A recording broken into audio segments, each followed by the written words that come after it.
Welcome. Did you see the news the other day? June 9th, 2022. How Texas heat wave will affect your electric bill. Hint, it's not going to be good. Hint, it isn't the heat wave that's causing your rates to go up. It's a good excuse, but it's not the reason. The Star Telegram continues. How much are energy rates increasing in Texas? Well, over the past year, they've increased 70%, from 10.6 cents to 18 cents per kilowatt hour.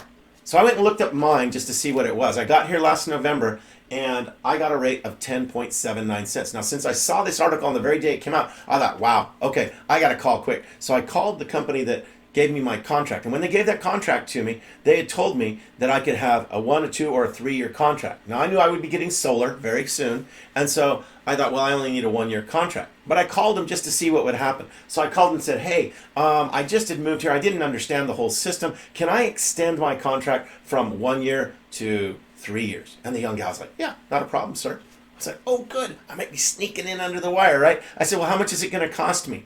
She says, well, when your contract goes up, it's going to go to 19.19 cents. I went, oh, crap. So if you do the percentage change calculator there, from November of when I got here till June of 22, right now, my electricity has gone up by 78. Probably why they say when your contract ends here in Texas, you're going to find you are rudely awakened by how much it's costing you. They go on then to explain why the rates have gone up. They blame it on wholesale electric. They blame it on natural gas. They even blame it on the invasion of Ukraine. But then they say that that storm that we had last February caused several laws and regulations and market rules to be changed by none other than the Public Utility Commission of Texas. And they say that because of that, Texans will see increased charges. Let me ask you, of all those excuses up there, which one do you think is the most important? In my mind, it's changing the laws, regulations, and market rules. Why do I say that? Because I've been through this already. You see, what's just happened in 6 months is rates have gone up by 51%. I've never seen that. I've been following the cost of electricity now for about 7 years, and I've looked at it over the past 30 years, and it's never gone up by more than, say, 4 to 6% in any market I've ever been in. California, Arizona, Nevada, Utah, Maryland. None of the public utility commissions have ever been allowed, because they have to go before the Public Utility Commission. None of the electric companies have ever been able to go before the Public Utility Commission and justify more than a 4 to 6% increase. And it's gone up 51% now in just 6 months. And at the same time, look what's happened to our stock market. It's crashed by 18%. Now, I was talking to a guy earlier this year, and we were talking about solar, and he said, well, I've looked into it. I'm not interested because I don't get the same ROI from my money, return on investment from my money, as I do investing it in the stock market. See, I can put it in the stock market and get 12%, and that'll cover my costs of electricity. Well, it might if the cost of electricity stayed below 5 to 6% and he's earning 12. But look what happened. I mean, even if he does have that magical mutual fund that makes 12%, I haven't ever seen one, but let's say he found that magical mutual fund that's making 12%, even in this down market at 18. He just got wiped out by that 51%. What we're talking about today is how to lock in your rates for the next 25 years and never have to worry about what the stock market does or what the electric companies do with their prices. Okay? Here's what I want to show you though. When regulated monopolies cannot innovate their way out of a financial crisis, they litigate. How do I know this? Well, I used to be in telecommunications. I was a Marine, and I got my master's degree, my first master's degree in telecommunications, and then I got an MBA. And when I got out of the Marine Corps, I went to work for one of the baby bells. So let me explain to you what happened in the regulated monopoly space, both for telephone and for electric. I think what just happened in the telephone space over the last 30 years is what's happening today in electric. So bear with me as I kind of give you a little bit of a background, but I think that what you'll see is that these two paths parallel each other. So the current infrastructure, both the power infrastructure and the telephone infrastructure that we have, began because of the Great Depression. During the Great Depression, they passed what was called the Rural Electrification Act. And between 1928 and 41, what it did is it put money into giving people jobs and taking electrical wiring out to farms so that farmers could have electricity throughout the nation. Right? Then we went to World War II, and when we came back in 1949, they created what was called the National Rural Electric Cooperation Association. And that is where they started taking these small little regional telephone companies and merging them together. Long story short, with time, AT&T became our nation's telephone monopoly. Well, that all came to an end in 1984 because of a civil lawsuit. AT&T was broken up, and we created what were called the baby bells. Now, when I got out of the Marine Corps in 2000, I went to work for U.S. West as the vice president of research and development, running one of their labs back in Minneapolis. Okay. Since then, U.S. West has become Quest and then CenturyLink. So here's some of the names of the baby bells today, right? That's what they were on that map. This is what they are today. AT&T has bought back some of it. CenturyLink has one of them. Ameritech, Verizon, you'll recognize those names, okay? In 1994, I wrote my first master's degree thesis on the combination of voice, video, and data over an IP network. The folks on Camp Pendleton, where I was working as a Marine, had me help implement a voice, video, and data network across Camp Pendleton. And so that was one of the first large-scale voice, video, and data networks anywhere in the world that had ever been implemented. And because of that, that's why Quest hired me. They pulled me out of the Marine Corps. They made me an offer I couldn't refuse. I got out of the Marine Corps. And so I started doing the same thing for U.S. West. But guess what? Once we initiated it, they canked the program. Here's why. Here's what happened. What I wrote my thesis on, voice, video, and data over the same IP network, has now become what Gartner is calling meeting solutions. Zoom is now the colloquial. Thanks to COVID, we now call it Zooming, right? But who are the people that are leading this space? Well, you've got Microsoft, you've got Cisco, you've got Google, and then you've got BlueJean. Have you ever heard of BlueJean? Yeah, I hadn't either. Guess what? These are the companies that are leading the voice, video, and data over the same network world. Who isn't on that list, folks? This is important. None of those regional baby bells. AT&T isn't on the list. They could do it. Quest hired me to do this in the year 2000, 22 years ago. CenturyLink isn't on the list. Neither is Ameritech. Neither is Verizon. And you know why? Because they were worried about losing that. They were worried that if we allowed voice, video, and data to go over the internet lines that they were providing to people, that we would cannibalize POTS, plain old telephone service. Let me ask you, how many of you have a wired telephone in your kitchen that you still drag down the hall so you can have a private call? You don't. And why did this come to an end? Because they thought they could litigate their way into not innovating. And that's why they didn't innovate. That's why Zoom, Cisco, Microsoft, Google, BlueJean, none of these owned an infrastructure, a telephone infrastructure.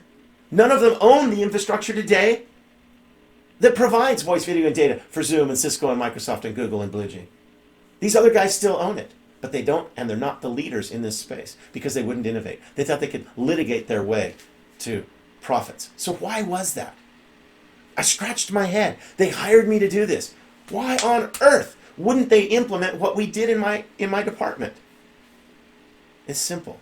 The baby bells had millions of dollars invested in old infrastructure. Like I said, all of this stuff happened post-Depression. A lot of the infrastructure in our country is still infrastructure that was created. Power plants that were created after the Great Depression with those monies. I mean, some of these things are almost 100 years old. They're antiquated, but they won't let go of these assets, right? So here's how it worked. In telephone, we had what's called the Class 5 switch. And that's what gives you dial tone. When I was in the Marine Corps, I went over to Okinawa in 1990. And if I wanted to make a phone call from Okinawa, which is an island south of mainland Japan, if I wanted to make a phone call from Okinawa up to mainland Japan, guess where I got my dial tone? All the way back in Cincinnati, Ohio, where they had the Class 5 switch, and then it would go back to Japan. Isn't that crazy? That's what centralized models do. They've got a hub and spoke. The hub was the Class 5 switch, and then the spokes were everybody's phones out there through that physical infrastructure. And so they had their Class 5 switches, they had their physical distribution network, which is all those telephone lines you see running around, and then it brought us the telephone, right? And what killed it? They couldn't imagine a world without copper wires. And so our cell phones destroyed that. In other words, a decentralized phone. I can take this anywhere I want these days and use it. That's what killed it. There was nothing they could do. All the litigation in the world only stopped them mentally from innovating. The same is happening in the electric world today. Let's look at it. Again, it's the same kind of concept. We had a centralized power system put in after the Great Depression.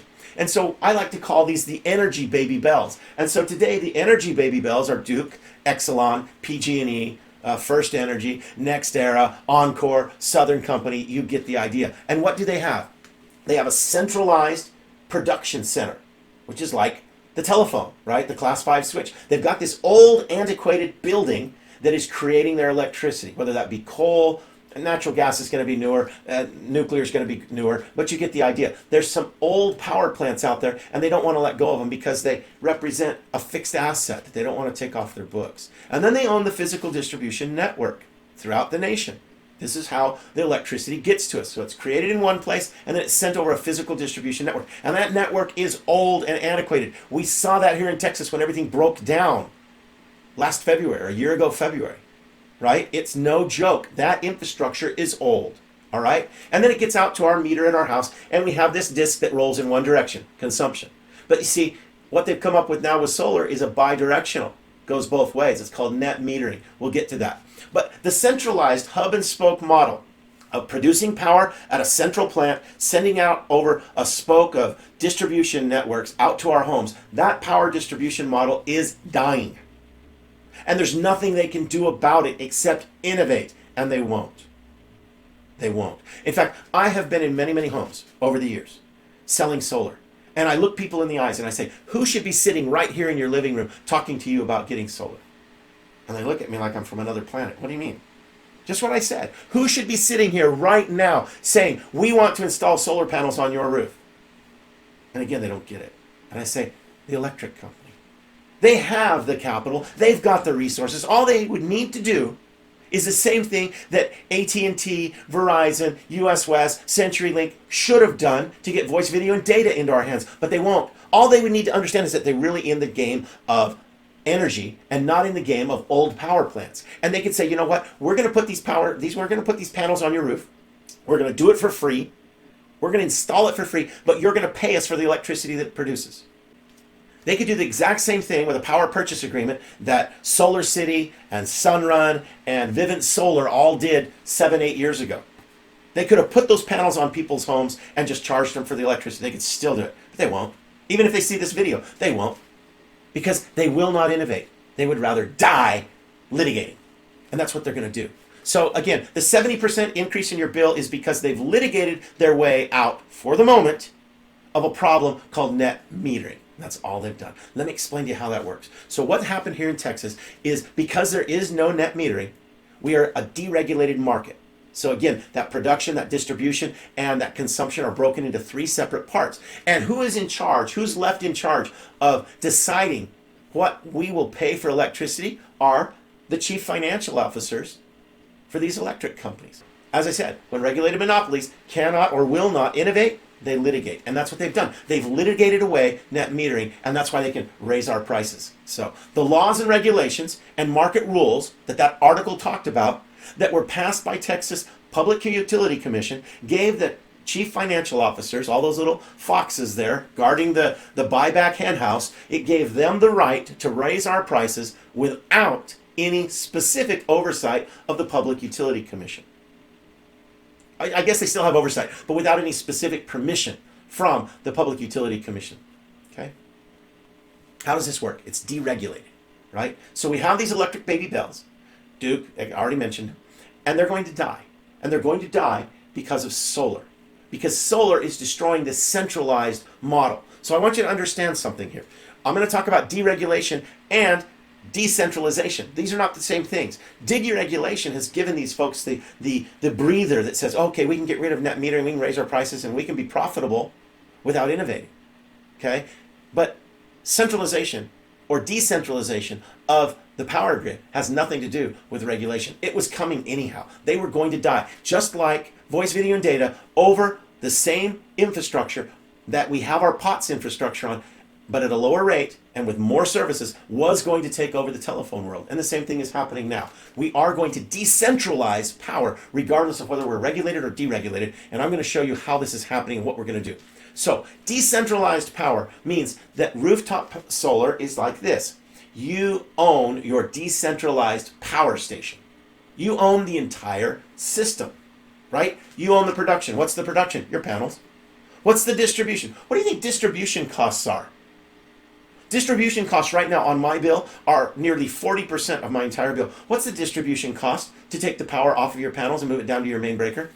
Oh, it was probably $50 worth of wire. And then it just sits there and does its job. Self-consumption is all up to you. Now, storage. Why did we have net metering? Why have they litigated away net metering? Because we overproduce in the summer, we overproduce during the day, and we underproduce during the winter, and we underproduce obviously at night. And we had to have a place to store that overproduction. And when this whole thing began, this net metering thing began, the storage, because batteries were so expensive, happened to be the network, right? So our storage, you have to have storage with the system, and it either becomes the grid storage. It really just means they move it down the street to your neighbor's house and then sell it to somebody else, or you have your own battery, okay? I saw this the other day on Facebook. Somebody was posting this about houses, and it says, you need to realize that you are buying a home no matter what. You just need to decide if you're buying it for yourself or whether you're buying it for your landlord. The same holds true for power. And so when I saw that, I thought, that's perfect. We need to realize that we are buying a power plant no matter what. You're either buying an old antiquated one or you're buying a new one, right? You just need to decide whether you're buying one for yourself or whether you're buying one for the power company. Oh, and by the way, if you got a battery, when their power grid goes down again, you'll still have power. So this is what America's power grid looks like. And I've sold solar in California, Nevada, Arizona, Utah, and Maryland. In fact, my wife and I were with the largest solar company in the nation out in Maryland at the time, and we were offered a managerial position. We were both on the phone because we were both working. They offered us the position, and it was in Maryland. And when we got off the phone, my wife said to me, why would we want to take golden handcuffs in Maryland when our grandkids are on the West Coast? We said, yeah, you're right. Family, everybody's out there in the West Coast, Arizona, Utah, Nevada, California. Let's go back to that area. So we came back to follow these grandkids and nieces and nephews. And we went back to Utah. And that's where I got my first solar system. This was a ground mount that I built. You'll note that the panels are up on the top. And then I put polyurethane in there to turn it into a greenhouse. Why? Well, so that I could shoot my bow in the winter and have an indoor archery range. So I got 3 things out of it: greenhouse, archery range, and solar panels. In fact, I took that picture of the Thunderbirds from that porch right there. I took that picture of the Thunderbirds from my porch on the 4th of July. So we have another daughter that started producing grandbabies for us, and she got stationed at Fort Hood here in Texas. And we decided to follow the grandbabies and give her a little support. So we moved here. And when we got here, I was willing to leave Utah and leave my solar panels, but I wasn't willing to leave my battery. I'd spent a lot of money back in the day. They're cheaper now, but in the day I'd spent a lot of money on that battery, and I didn't want to give up the battery. So I had the solar company that had put it in come and take it out, and I brought it with me here to Texas. And so when I got here, I started calling solar companies to say, hey, can you get me some solar panels, but I also need you to install my battery with it. That's what started my quest of looking at over 8 solar companies here in the Texas area. I wasn't planning on doing that. I hadn't planned on building a video like this about it, but I learned a whole lot in doing this. Another thing I knew I wanted to do here in Texas was avoid this winter freeze that we had a year and a half ago. I have a niece and nephew that live in Austin, and we heard about how horrible it was not having power for 2 weeks there in Austin. And so I wanted to make sure that if the power went down, I would still have power from the grid. Again, one of the reasons why I brought my battery with me is I knew that if I had my battery, I wouldn't be off grid. So here's the things I've learned having interviewed or invited 8 solar companies into my home. 1, how do you evaluate Texas solar proposals? Really, any solar proposal. So if you're not from Texas, this is still for you, because what's happened in Texas is going to happen in the rest of the states. So if you're from another state and you're not worried about this, you should be, because it's coming your way. What to ask your solar representative? I'll tell you the tricks and things that they said. How does net metering affect me? Right? What does deregulation? How does that affect me? What are transmission and distribution utilities? What role do they play? How can I avoid the 35% transmission and distribution tax, as I call it? And what does a retail electric provider do? And how do they play into this game? I want to explain what's obvious, right? We get more sun in June and July and less sun in the winter months. We all understand why it's hotter in the summer than it is in the winter. Well, solar production follows that same model, right? More production in the summer, less production in the winter. I know these aren't things, I'm not trying to sound condescending, but some people still don't get it.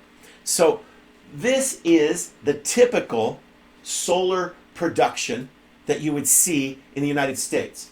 So everything underneath that orange dome, right, is your production.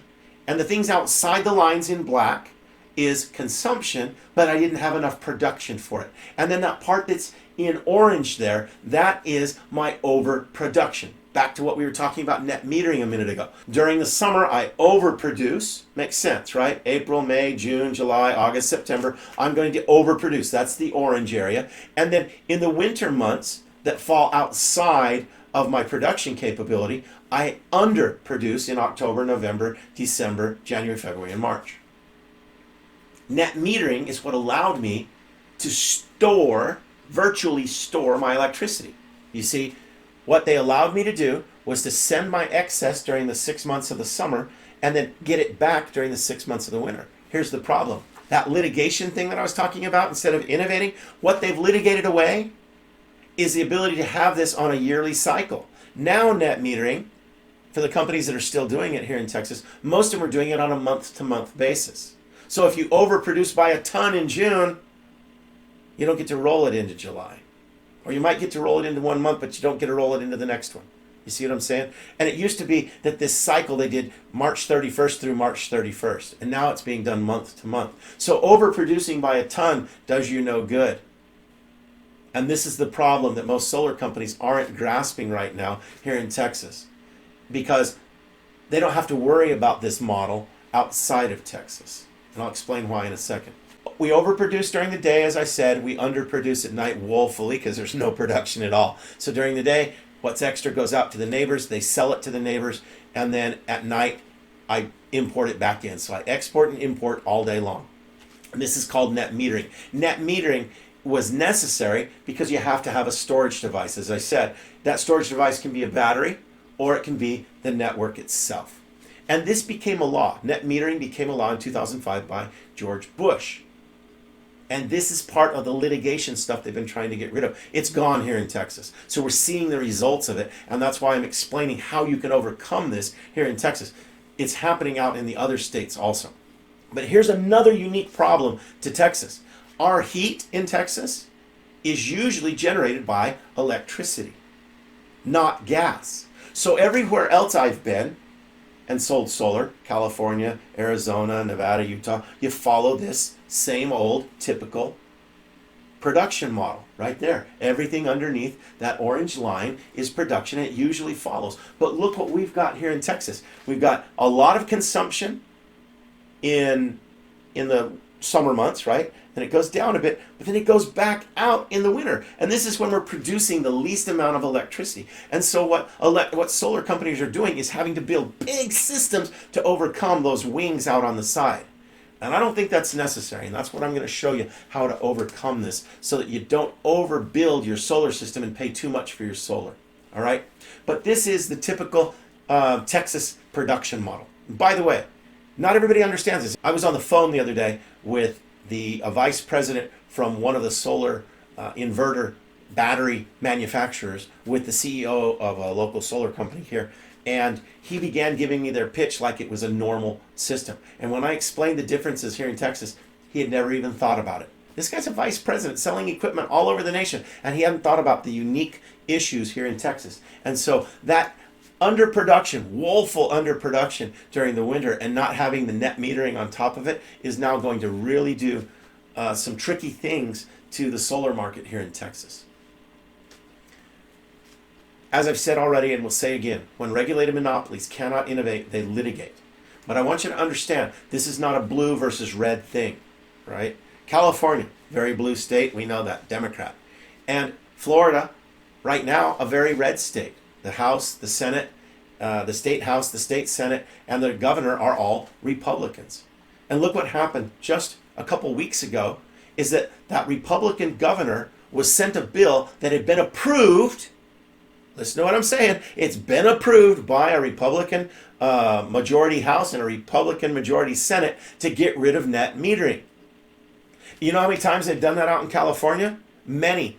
right? And Newsom, the governor there, who's a Democrat, has had to do the same thing. Stop it. You see, these regulated monopolies, and I don't care if they're in California, Arizona, Nevada, Utah, or Florida. Those are all, California's obviously Democrat. Arizona's kind of purple. Nevada's kind of blue. Utah is very red. Florida right now is red. Texas is red. In each one of these states, the regulated monopolies have had enough power to buy off, my words, the legislatures, whether they be Republicans or Democrats, to get rid of net metering. Okay? In fact, I know that's a heavy accusation, but if all you do is go tonight and Google public utility scandal or net metering scandal, guess what you're going to find? These are the headlines I found yesterday. $60 million bribery scandal. Whoa, that's pretty big. Head of the utility head admits taking bribes. And I bet you they didn't ask him if he was blue or red, did they? No, he's green. He was taking money.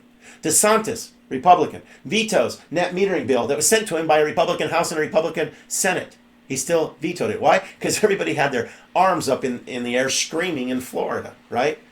Duke Energy rigged net metering. Oh, surprised the heck out of me. SRP, that's Arizona, liable for higher solar rooftop electricity. You get the idea? This is something that the electric companies have hated now for a number of years, net metering. And they've already wiped it out here in Texas. So those of you in other states, hey, guess what? It's coming to you soon. So this is important. Deregulated markets, the baby bell of electricity in my area, is called Encore. And I went to their website and I Googled, does Encore offer net metering? And I got their frequently asked questions section, and it says, Encore operates in a deregulated electric market where net metering is not applicable. In other words, there's no laws. So is there net metering in Texas? No, it's already gone. Then they say, however, some retail electric providers do offer to buy back surplus electricity, right? And you can go to power.choose.org and check this out. So this is the house we got. We tried to get a house with solar on it just down the street from here. I counted up, they had 35 panels. I figured it out in my head, and I said to my wife, that house is worth at least $35,000 more than what they're asking. Let's offer $35,000 over. We got outbid by somebody at $80,000 over. So we had to buy a house with no solar on it. But this is the home we bought here in Texas. And I kept asking these young men and women as they'd come to my house, well, what happens with no net metering laws? And they'd say, don't worry about it. We have buyback. Well, what's buyback? Oh, it's the same as net metering. Oh, really? There's no law making it happen. So I went out to Power to Choose, put in my zip code, and hit search. And it gave me 108 retail electric providers that I can buy my electricity from. I was like, wow. But I wanted renewable power, right? And so I had to go to Texas Power Guide to get a better list. But they turned out to be, of the 108 electric providers in my area, 9 of them offer buyback. And this was as of June 17th. I would ask, how does buyback work? And I would hear, well, we're not really sure because the retail electric providers keep changing the rules. I'm like, what do you mean? Well, before the winter storm that hit us, there were a lot of companies offering buyback. But after that winter storm, most of them killed their programs. Now, some of them have come back and they're offering, but they're not offering the same thing. What did I say?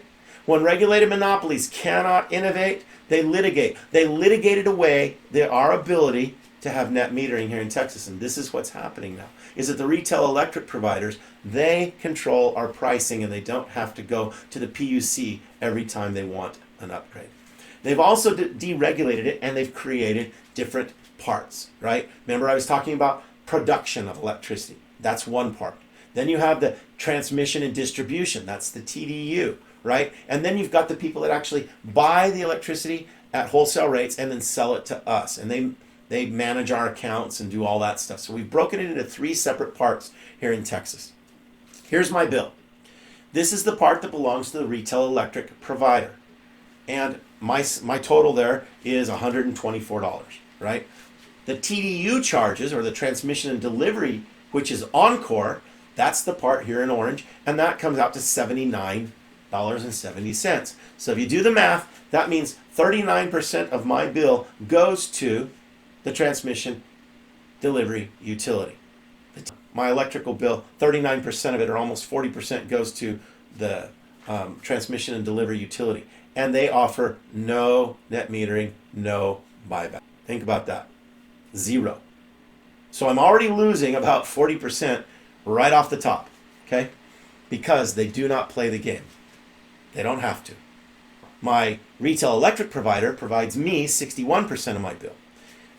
So I went out there and looked at how much these guys will do their buyback programs for, the 9 of them out of the 108 that will. And this was on May 26th when I thought I would do this presentation. I went and looked. Well, we already talked about what happened. Now on June 17th, those prices have risen. So without going into the math on each one of them, basically to import electricity, you're paying between 18 and 21 cents with a $10 to $15 fee regardless of how much you consume. And then you're selling it back to them at somewhere between 14 and 17 cents. This is how it works. We talked about this before. Everything in that blue section is self-consumption. Everything in the black section is production that gets exported, and everything underneath that orange bell curve is my solar production. And then everything in red is what I have to import. So this family exported 15.33 kilowatts, and they imported 10.8. So about 5 difference there. That was just in one day. Okay. Again, this net metering thing is a give and take. This buyback thing is a give and take all day long. All right. Remember, Encore doesn't play that game. And when I do the import-export thing, I'm losing about 5 cents here in Texas right now on the difference. Okay? So I'm guessing that with all of that, we're losing somewhere between 25 to 35% of our entire electric bill. So what does that mean to me? Of the 8 companies that came to my home, only one of them was willing to put this in writing. And of the 8, only 3 of them understood what we're talking about here. Okay? So 5 of them had no clue, 3 of them understood what was going on, and only 1 of them actually put it in print format. So what they came and said is you need a 13.46 system. Yearly average consumption is 19,000 kilowatts, right? And so what we're going to estimate your solar system is going to do is 21 kilowatts, and you're going to spend about $2,215 a year on electricity. Here's the part that blew me away. They said I needed 110% of my energy generation, so what they call solar offset. So my solar panels that they were offering to sell me are going to produce 110% of my total electric need. I'm scratching my head going, don't I just need 100%, right? No, because of that 30% loss, 25 to 35% loss due to the TDU not playing the game, really on my bill, I'm only going to see about a 77% savings on my bill. So bill after solar is 77%. Like I said, only one company was willing to show that to me in writing, although 3 of them did understand it. And I'll walk through that with you in a second so that you'll know how to do this. So that's why I call this about a 30% net meter tax. So here's a list of the companies. Now I'm not going to show you the pricing they gave me. I don't think that would be ethical or proper. But I am going to use the numbers they gave me and round them up and down just a little bit so that we're very close so you can get an idea. But what I want to show here is this grid tax, the effect of the grid tax. So the first company that came through my door, they told me that my solar offset would be 95%, and when I asked how much it would save me on my bill, they told me 95%. And I just showed you it's going to be a loss of about 30, right? So that was not accurate. Company 2 came through the door, and I got 3 quotes from them. And theirs was in it. Here's one of those tricks on how to deal with these guys. So they came in, they quoted me the same thing all 3 times. The first time they showed me my price if I paid over 20 years. And then they said, but if you sign tonight, we're going to shrink the amount of that payment down to something smaller. And that was because they put it on a 25-year note. They didn't shrink the price of the solar. That was still the same cost, but I could pay for it over 25 years. And since they wouldn't put in my battery, I kept hemming and hawing, right? And so finally this young man says, well, you know what? Maybe I can get you a special deal tonight. Let me call my boss, and if he'll let you do a marketing program for us, we'll reduce your cost even more. We just have to be able to put a sign in your front yard. It's like, oh, so this is the old used car thing, got to go talk to my manager. I'm going to argue for you, and I'm going to help you get the best deal possible, but, my manager's kind of mean. We'll see if he'll do it. And I was like, oh, you're going to use the old used car thing. And the kid looks at me and goes, oh, they do this at new car sales too.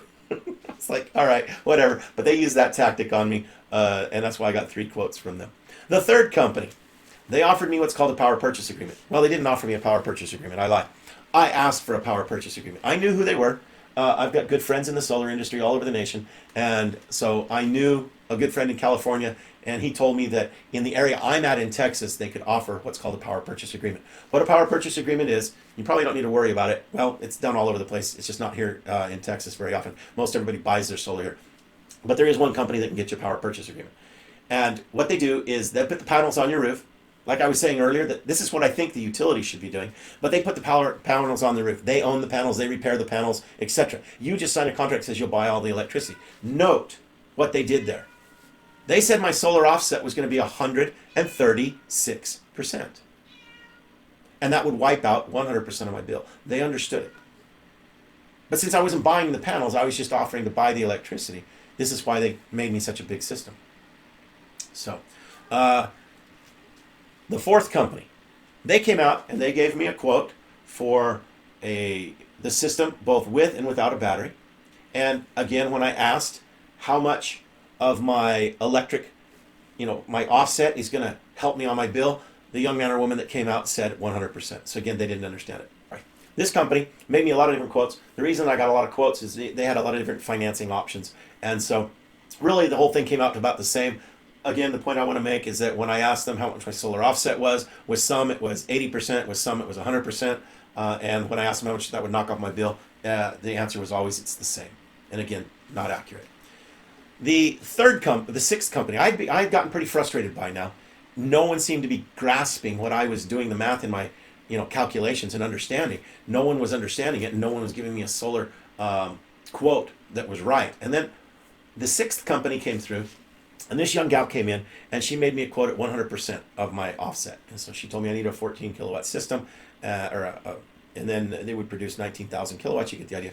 And she said that would be 100% of my solar offset and 100% of my bill saved. So again, she didn't understand it, but I was like, all right. Well, I told her, can you guys put in my battery? So she texted her boss, and her boss said no. And I said, okay, well, can you guys sell me a battery? And she said, yeah, we can sell you a battery, but if I sell you a battery, I've got to go to a 70% offset. I thought, she gets it, right? Somebody finally understands it. And so she reworks my quote. Well, she send it off to somebody, and they were going to do it and then send it back to me. And I said, so if I've got a 70% offset, how much of my electric bill is going to be wiped out? She goes, oh, 100%. I went, what? If you reduce the size of the number of solar panels I've got, I can't overproduce from there. If it's 100%, how can 70%, 30% fewer panels produce 100%? Oh, because your battery's going to produce the other 30%, she said. I laughed. Well, I didn't. I kept a straight face. And I said, I thought batteries were a storage device. They don't produce electricity. They store it and then give it back to you, don't they? She goes, no, they produce 30%. I said, really? She goes, yeah. I said, why don't you ask your boss? So she sent a text off to her boss, and a couple minutes later he answered back and goes, yeah, it produces the other 30%. So might store some of it. And by the way, one 10 kilowatt battery would never be enough for this home. Okay, but I've got a way of getting around that also, but I'll talk to you about that privately if you want to know how I'm going to get around that one with electrical generation. Okay, so the 10 kilowatt, I thought she understood it. She didn't. All right, the seventh company that came through the door. Honestly, the young man that came this time was the smartest of all of them. He understood what was going on. Again, he didn't show it to me in writing, but he didn't try to be deceitful, and he stated it straight up. Right? So the first system that he offered me was a 92% offset, and I asked him what that would do to my bill, and he said that'd be about 30% less on bill savings. So from 92 down to 62. And I was okay with that because that was the first guy that came through the door that was honest. Again, it wasn't printed, but he was honest and he understood it. And I said, but hey, I want 100% of my bill wiped out. And he goes, Eric, come on. You obviously understand that I get paid on commission, and the bigger the system is, the more I'm going to make. I can make you a bigger system, but it's going to cost you more. And I said, okay, but I want 100% bill. What are you going to have to build it to? And he goes, well, what we'll do is we'll build it 130%, and that'll knock out your whole bill. And I said, that won't work. He goes, yes, it will. I said, no, it won't. It will only work until, and then he interrupted me, and he finished my sentence, until they pull the rug out from under us. You see, like that other company that wanted 136, he understood that at some point, if the regional electric providers pulled the rug out from underneath me, in other words, got rid of their buyback programs, even if I had 130%, it wouldn't matter. If they get rid of their buyback program, I have 130%. I'm producing electricity for all my neighbors all day long and me, and I'm not getting any credit for it. I would probably go down to a system size of about, I don't know, maybe an offset of 50% if there's no buyback, right? So as I stated, when regulated monopolies cannot innovate, or will not innovate, they litigate. And so the reason that they can just pull the rug out from underneath us, his words, is that the CFOs at these companies just decide. And look what happened just 2 weeks ago. Oh, and kind of amazing, huh? That all 108 of them raised their prices 70% one day. Oh yeah, there's nothing going on here. Don't look over here. No, there's no collusion. This isn't an oligopoly. Yeah, right. Okay. I decided that what I need is energy independence. By the time the 8th company came out, and they're the ones that actually showed me the numbers, I was beginning to understand what I needed to do. So what will this actually look like? What I'm suggesting we do to beat this, they don't pay anything, is build you a system that's somewhere between 75 and 80% of your solar offset. Not 100%, 75 to 80%. And then you'll know that the money you spent is all of it going into your pocket because it's immediate consumption or it's self-storage, and you'll have enough. What you'll do is you'll take that savings by not building 110 and going down to 80%, that 30% difference, you'll take it down to 80 and then you'll buy batteries, and that'll create the storage that you need. And so you'll know that you've wiped out, say, 75 or 80% of your bill with your own money, and you'll lock in a price for at least that portion of your electricity. That's what I'm talking about doing right there. Let's take that line to 75 or 80%. And if you notice, that line there is wiping out almost every single month of the year with 100%. And then again, out there on the edges, in the winter months, you're going to have to pay a little bit extra to the utility, okay? But we hope to wipe out that part that's right there inside those blue triangles by storing it in your batteries with overproduction. So what will this look like, locking in my rates for the next 25 years? Each of these companies told me what I would need. Now, if you've looked over there and said, well, how come there's such a disparity in the system size? Again, I did not plan on creating this presentation. I did not plan on inviting 8 different companies over a 6-month period to come into my home. And so when some of them came to my home in the very beginning, I had only been in the home a month or two. And my electric bills, I only had 2 of them. So they had to guess at what my production would be. And as the months wore on, I got more and more electric bills, and they got more and more accurate. I don't want you to think that it was their fault that there was such a disparity in the amount of electricity I needed. The reason for that was that I just didn't have up-to-date bills. That's why we got to, it's best to get a year's worth of electricity bills from you. Otherwise, there's some guessing that takes place there. So this is what's happening. With 136% offset, remember that PPA that we used? Without a battery, let's say that I'm putting in a 16.8 kilowatt system, and it's going to produce for me 21,150 kilowatt hours per year. Now it's going to do this every year for 25 years. And yes, solar panels degrade a little tiny bit every year, but for ease of calculation, let's just use the 21,500, multiply it by 25 years, and we come up with a system that over 25 years is going to produce 537,500 kilowatt hours. Okay? And it's guaranteed. By the way, all of these companies offer a guarantee for the production that long. Now, because there's no battery here, remember 36% of it is going back to the grid. So if we subtract out that 36% from the 537,500 kilowatt hours that it's going to produce over the lifetime of this solar system, right? We're going to lose 36%. So really, we're only going to end up effectually purchasing $344,000 worth of electricity. The rest of it is going free to the utility companies to sell to somebody else. Now let's say that this system costs $75,000. I'm going to get 26% off due to the federal credit, right? And I can explain that to you later too, but you get a federal credit this year. It goes away at the end of this year. There is a federal credit that you get of 26%. So when I figure that in, I'm really going to end up spending only $55,500 on this system. And when I divide that into the kilowatt hours that I'm going to get, so the total cost of the system divided by the total amount of electricity that I'm going to produce, we're looking at a system that's costing me, I'm locking in my electrical rate at 16.13. As you just saw, electric rates today are now 17 to 21. So even building a super humongous system at 136%, I'm still going to end up locking in my price on electricity from now through 25 years at a lower rate than what it's currently going for in the market. But let's say we only did 100% offset, again with no battery, 11 kilowatt system. So it's going to produce about 15,000 kilowatts, right?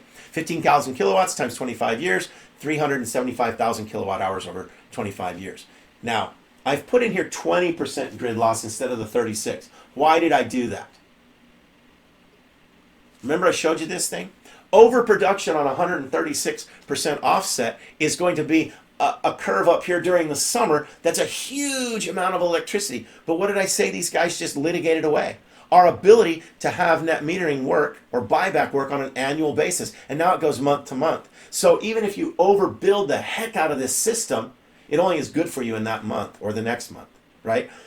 And they won't let it keep going and going and going like they used to in an annual cyclical. So what you're really doing is building a solar system to put electricity on your neighbors' houses that the electric company is selling to them from you. So thank you. Your neighbors can thank you for producing the power, and you're giving that power away to the electric company. So if we go with 100% offset here, our overproduction is much smaller, and it's going into our batteries. And it's smaller so that it can go into our batteries and it wouldn't spill out and have to use the network as a grid. Because once again, you're not going to buy enough batteries to take care of your house without spending $50,000 or $60,000. So one battery is not going to do your whole house. But it will if you've got some equipment that I know about that you can turn a regular generator onto.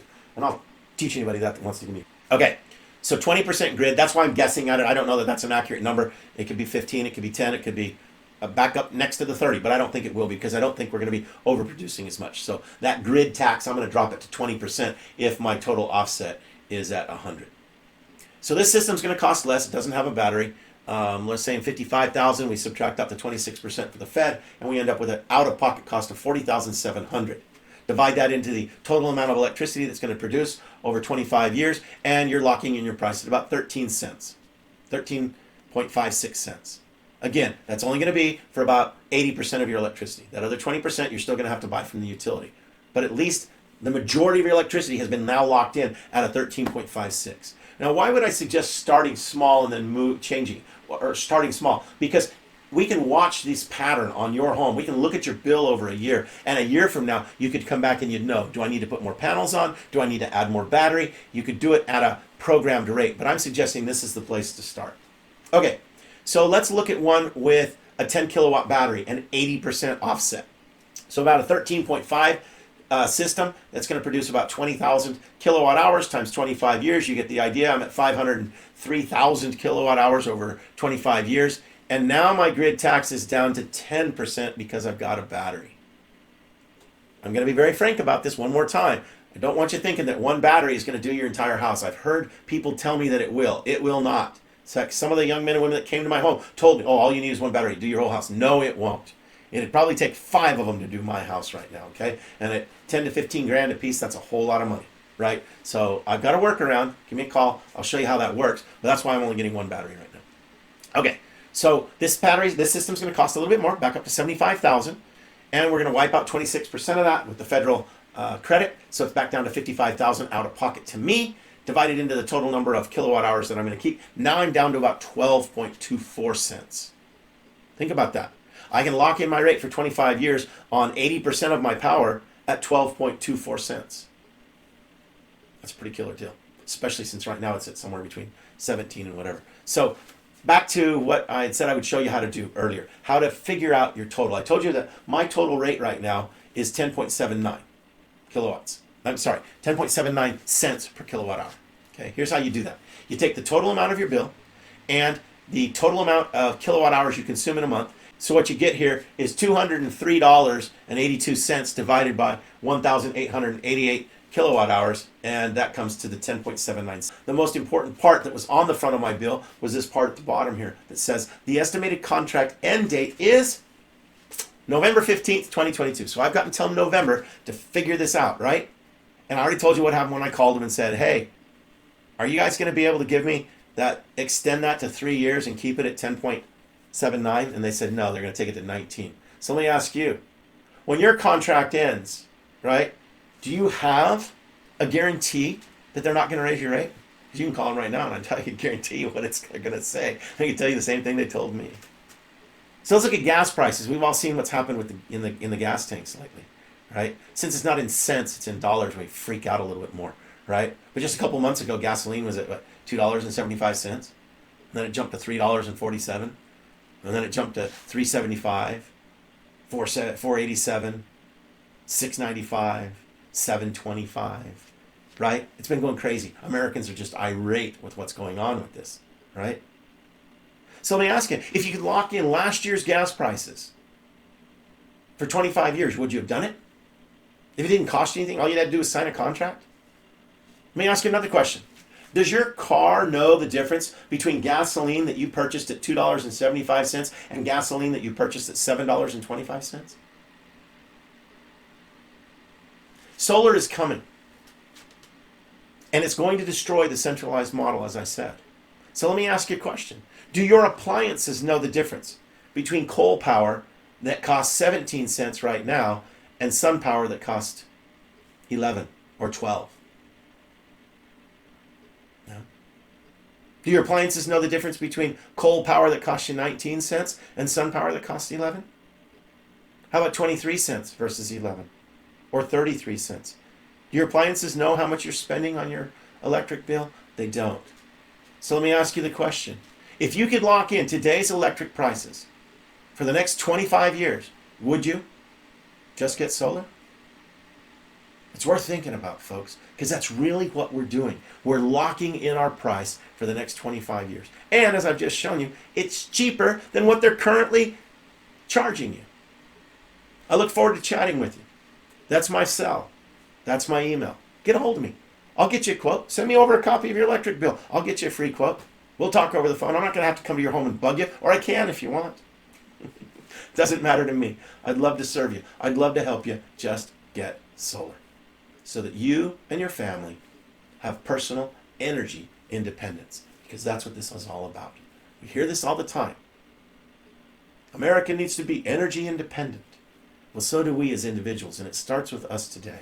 I was listening to somebody that has a show down in Austin today, and the guest said, we need to quit spending our money on these huge monopolies, oligopolies, these huge companies that are controlling our lives. We need to start doing it we need to start buying in the farmers markets and going out and having local banks help us instead of big, huge national banks. That was the whole thing that she was saying. And I thought, what better way to avoid the crises that are coming in this country than to have solar on my house and be personal energy independent. Let me help you. Thank you.